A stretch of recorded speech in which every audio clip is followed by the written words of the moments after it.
Ayan, so hello everyone. Kamusta po kayong lahat?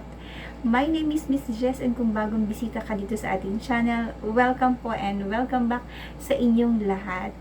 For today's video, i-reveal ko sa inyo dito yung mga products na ginamit ko for more than a decade na mga sis. So, 11 years ko nang gumagamit ng rejuvenating sets.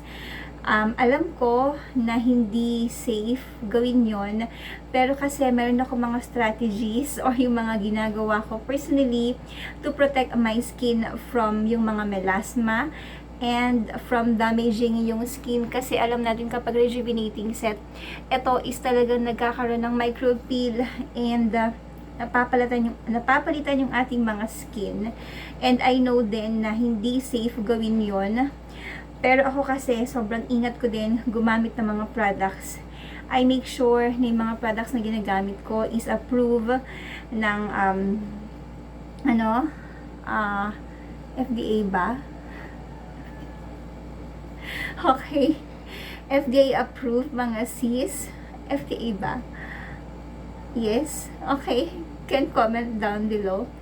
Make sure lang po yung mga products na ginagamit natin is sobrang safe kasi hindi po madaling bawiin kapag nagka-problem tayo, especially sa skin natin kasi yun is isa sa mga nakikita ka agad-agad, okay?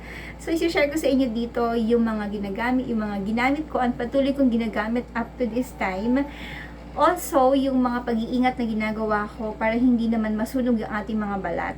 So, magsa-start ako. Ito yung mga humiyang sa akin. And alam ko na maraming nakakalat na rejuvenating sets dito sa market, dito sa Pilipinas.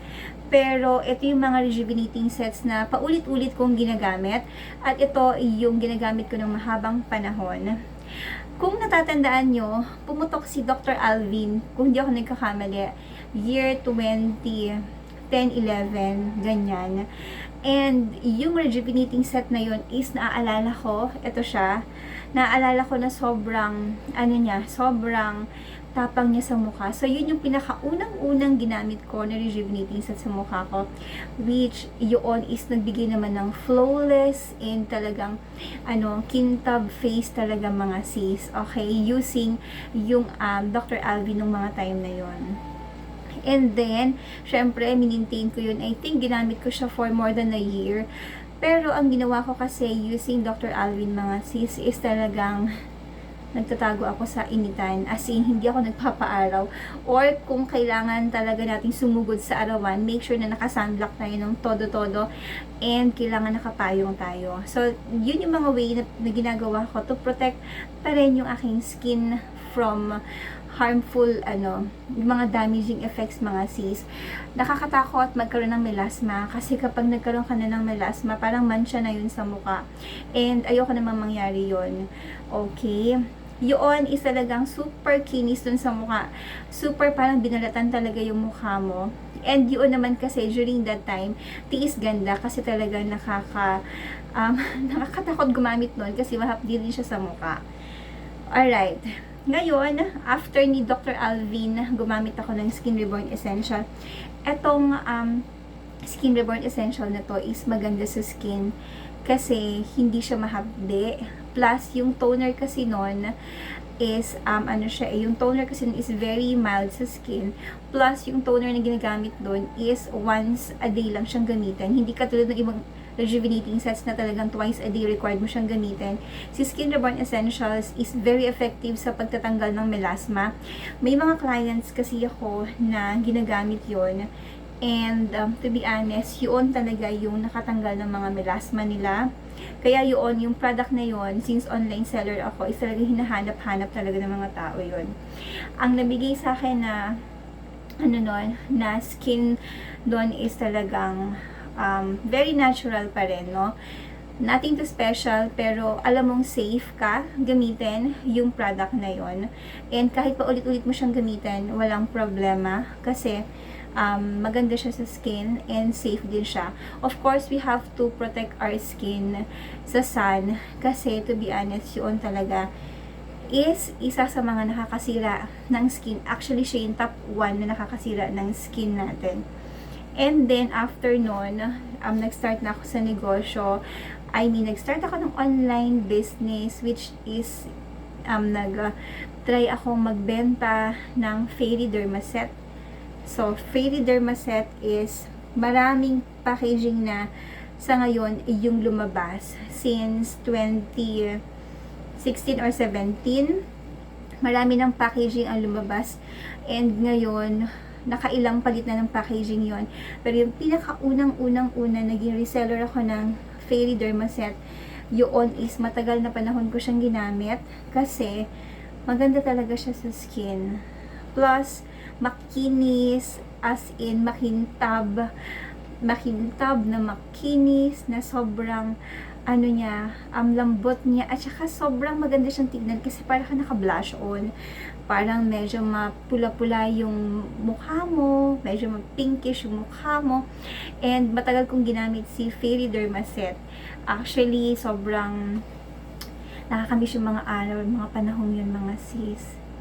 Kasi talagang, alam mo yun, bata ka pa noon, 2016, 17, bata pa ako noon. Ngayon kasi 40 na tayo, and true enough na may mga sign of aging na tayo, but of course, we still have ways to prevent or to delay sign of aging, kasi talagang papunta na tayo dyan. Pero there are really ways to still protect your skin from mga sun, UV rays na yan, mga sis.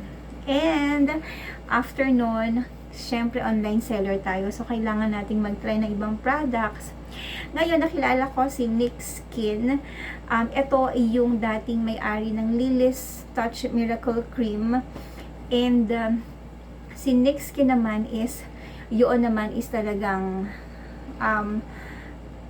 iba rin talaga yung nabigay nun sa skin ko. During that time, alam niyo, nung gumamit ako ng NYX na product, talagang nagkasakit pa ako noon, and talagang sobrang pumayat ako. That was actually 3 years ago or 4 years ago. Pero in fairness, ang skin talagang maputi, glowing, tapos alam mo yun, masaya lang talagang gumamit ng mga products kasi masarap pag-invest. Halimbawa, nag-i-invest ka kasi for your skin. Kapag alam mong yung product na ginagamit mo is worth naman na pag-investan natin, 'di ba? And isa yung si NYX Skin doon, talagang sobrang, ang ginagamit ko kasi doon yung rejuvenating set. Ginagamit ko rin doon yung yung Miracle Cream, and then meron pa ng isang cream. So, ipopost ko na lang dito. Ito yung mga products na ginagamit ko from NYX Skin, and masasabi ko talaga na sobrang worth it nun. Kasi, imagine mo, may sakit ako nun, pero nabigyan niya ako ng magandang skin.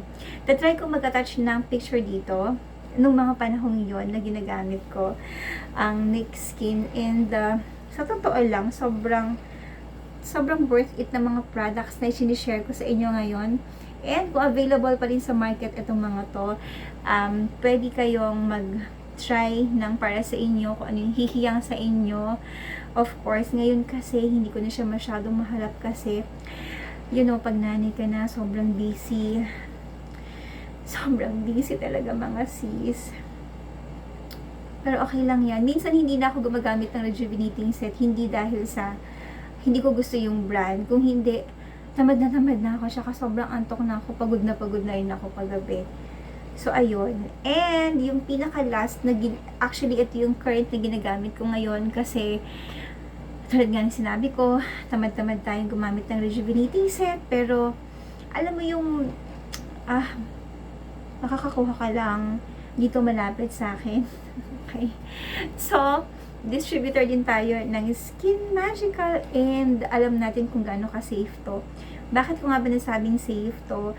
Even yung mga artista ginagamit ito. Actually, etong mga halimbawa ni Fairy brand and ni NYX Skin and ni Skin Magical, ito hindi ka takot gumamit nito for sure kasi ginagamit ng mga artista to, ng mga vloggers, ng mga kakilalang mga tao talaga tong mga brand na to.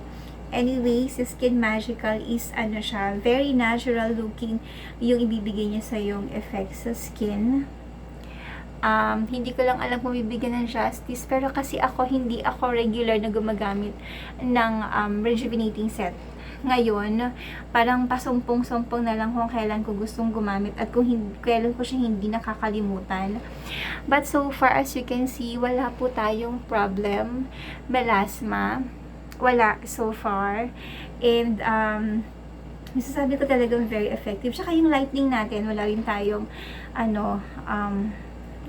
extra na light dito para makita talaga. Pero, ayun po, wala tayong any blemishes na masasabi natin sa face dahil kay Skin Magical. And ito is set number 3. According sa kanila, ito yung malakas na mag-peel. Pero sa experience ko mga sis, hindi. Konti na lang siya. Sa experience ko, hindi siya malakas mag-peel. Sa experience ko, very mild siya, as in parang wala kang toner na ginagamit. And, ano ba siya? Matipid siyang gamitin, in fairness. Okay? Especially yung mga creams. So, kung gusto nyo yung sumubok, itong mga safe na brands na na-mention ko, safe tong mga to. Kasi even tulad nga na-mention ko, mga vloggers, mga artista ginagamit ito. And talagang ini-endorse ito mga sis. So, wala tayong masyadong worry doon sa safety and effectivity nitong brand na to. Yung pagiging, yung, alam mo yun, sa tagal niya sa market, masasabi ko talaga na stable na siya. Which means na maganda talaga yung effect na binibigay niya sa atin, ng mga users, nitong mga brands na to. And, ayun. So, ikaw, ano yung ginagamit mong rejuvenating set? And, if may masasuggest kang gawa natin ng review at gusto ko ring sububok na ibang mga brands na safe and very effective, ayun, so you can comment down below at susubukan ko yan. And then, gagawin natin siya ng review kung ano yung mangyari sa akin, kung anong mangyari sa skin natin and all. So, ayun na lang muna for today's video. Thank you so much po sa stay hanggang dulo. And if you're new here sa channel ko, please do like, share, and subscribe mga sis sa ating channel. Tapos yung notification bell dyan, pa-press na rin mga sis. And maraming salamat po, and I hope na supportahan niyo po tayo. Itong channel na to hanggang sa tayo lumugo. Diba? So, ayun lang muna. I hope na makatulong to sa inyo.